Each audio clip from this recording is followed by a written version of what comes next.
Today, Precarious plays Phantom Brave. Oof, no, not chibi anymore. It's worse. It's bad. Yeah, no, not for long. Go to hell. Go right back to hell. Yay! Hell! Yeah. I guess. It doesn't seem right. No, that thing didn't die so easily last time. Is this really over? Probably not. You're right.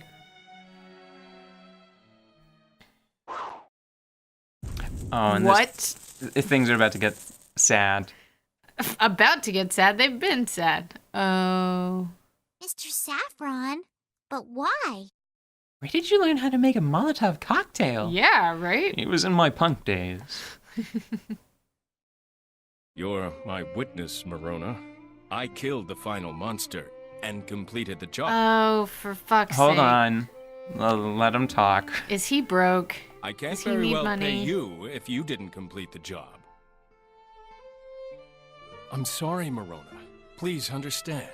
We've spent all of our money paying for Castile's treatment. Okay. It's hard enough to make ends meet, let alone hire Chromas. Don't get me wrong. I truly appreciate all that you've done for my daughter, but I just can't afford it right now. Her doctor visits are more important than paying you. I understand. And it's okay. I don't need any money. I'm Castile's friend, and friends don't need a reason to help each other. Oh. Morona. Bye, Mr. Saffron. Please tell Castile...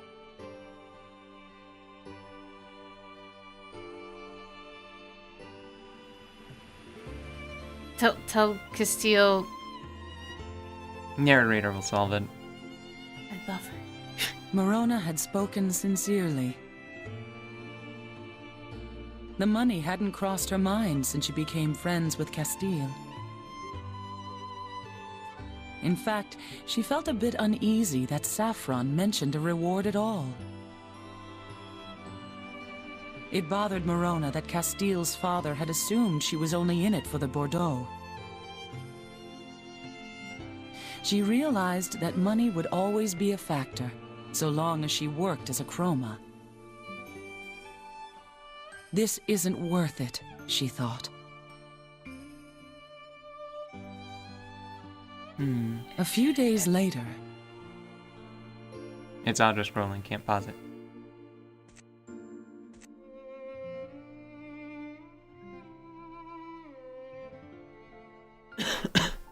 Oh. It's from Castile. Yeah! What does it say?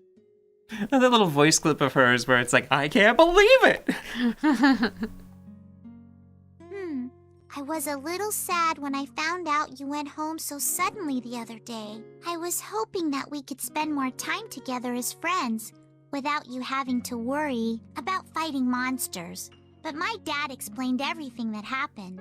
Which is why I included my allowance. Don't blame him, Morona.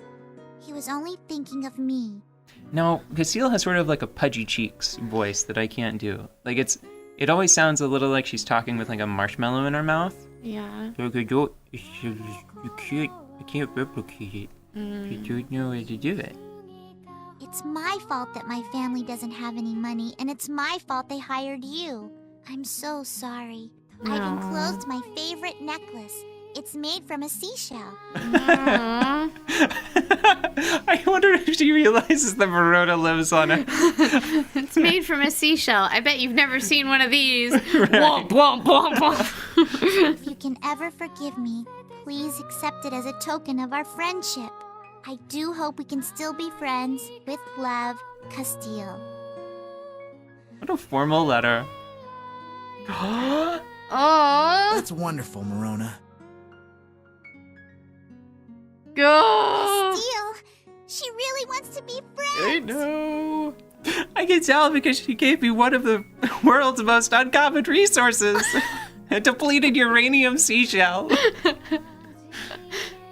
Is it okay for her to be friends with someone like me? What? Of course it is. You two will be friends forever. So don't cry. You should be happy. Oh. I am. In Castile, Morona had at last found a true friend. She held that day in her heart for the rest of her life. Which ended next week. When she fought that thing again and died, just like her parents. This game is not all right. And don't laugh at me for thinking that. No, the reason why I'm laughing is because that's what I was thinking too. I was imagining the narrator being like, until her 14th birthday. For the when rest she of died. her very short and miserable life. No, She had not at least- miserable. She had one joy in her short life, and that was having one level 1 friend. Save the game. Save the game where? Save the game here. Save the game overwrite.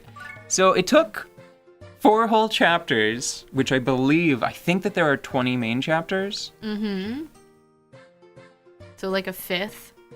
Before she got a non-phantom friend. A friend.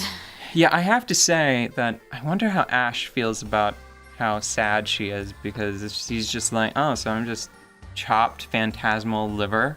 I'm not a friend. Oh, come on. You know Cool. he's fine. You could tell. You can tell that he's just... I mean, it's not the same thing, because I Yeah. mean, like, their life and death experiences are quite different.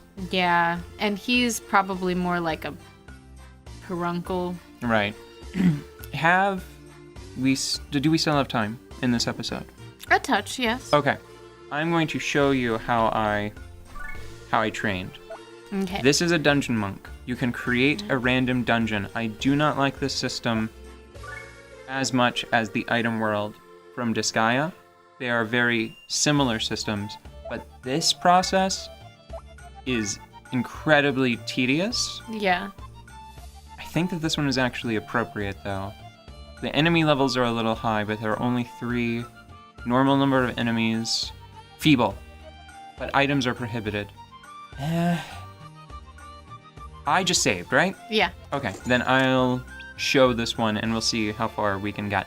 It might be a wipe type of situation. Mm-hmm. So, I think items being prohibited, if that means what I think it does, none of these equips will matter. But the idea is, to roll a new one, you just press A, then you press B, and then you press A, and then B, and you just keep doing this until you get the stuff that you want. So until you get the conditions that you're looking for, you just keep re-rolling dungeons. Right, and this is all that there is to Is it. this just like the infinite probability drive, but it makes a dungeon instead of travels through space? The infinite improbability drive from the Starship Heart of Gold. I'm trying to think if it is an apt... No, it's not that crazy. It's just a situation where the process is just boring. Like, I wish that you could just... If they still wanted to make it some element of it random, it would have been better if after you had a base, if you could then, like, pay a premium or something to lock down a couple of values. Yeah. And then roll on the rest of them until you were comfortable with the price you were paying for what you were getting. This one might actually be better. Okay, I'm going to go to that dungeon. I'm going to go to... Hi. No, I'm going to go to the Feet Nagra Ice Grounds. The Fortunate Niagara Ice Grounds. So this is a random dungeon. Mm-hmm. It doesn't have that crunchy, delicious geopanel coating that the item world's levels have. Mm-hmm. Basically, every part of this, I think, is inferior to item world. Yeah. Which is why I usually just try to use these. I just do feeble dungeons when I want to level up, because it minimizes the amount of time I have to stay here. So you'd rather make it easy peasy because you don't particularly enjoy the challenge or find them challenging Right. in the right kind of way? Right. It's just a big, messy free-for-all. It's just not super fun. Because, like, this is okay because of how I've arranged things. What I have done is I have created a dungeon that has a small number of feeble enemies. So they are all titleless, old men, and grannies.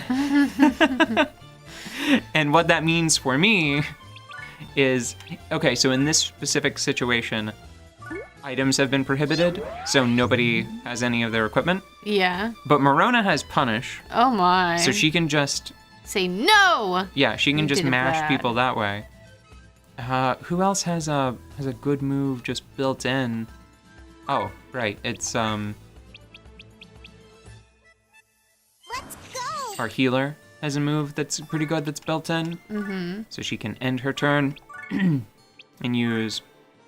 Oh wait, shock. No, shock is ent based, so I will use blinding light.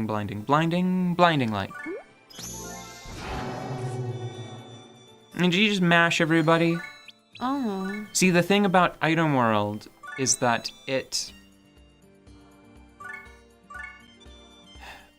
geopanels were almost always a factor, and it created these little puzzles to solve, right? This is as close as you get. This is actually a fantastic example. I'm happy to have it on this floor. There are still protections in play, and they can occasionally, just like the haphazard, procedurally generated nonsense that the system thinks up, can create situations that you have to, like, slap yourself awake and be like, oh god, time to pay attention. Yeah. Because this, for example, if this were somehow applied to an enemy instead of just an object on the ground, which I think that can happen, Yeah. that enemy would have plus 410% attack. Jesus.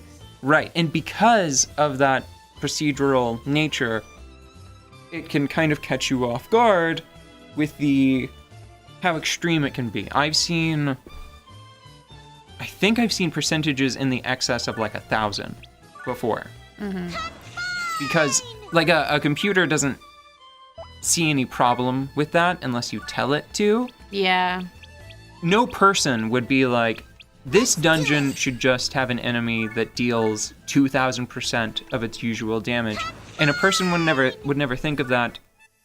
If they were any good at all at designing, they wouldn't think of that, because it's like, why? That's the range is too great. That's overkill. That's going to be something that wouldn't be manageable for someone that's like 5 times the level of the thing that they're fighting, you know? If that winds up getting paired with someone that has a broad AoE effect, that could just sort of randomly end a run through a dungeon, right? But because it's here in this randomly generated environment, I mean, it gets close, but it's not the same thing as like the invulnerability panels or the double tack, like the repeat action panels in Disgaea. So like, I mean, Yeah. So now we're on another floor. okay, here. This is an example. So this guy has almost 800%. Well, let's just say 700. He has plus 700% of his usual attack. That still is not a great threat because he only has, like, he does, unless I think someone picks him up and swings him, that might be dangerous. It's a mess because it was such a slow ball, such an easy pitch. It's almost done. I'll finish it and then we'll come back on Phantom Isle. Okay.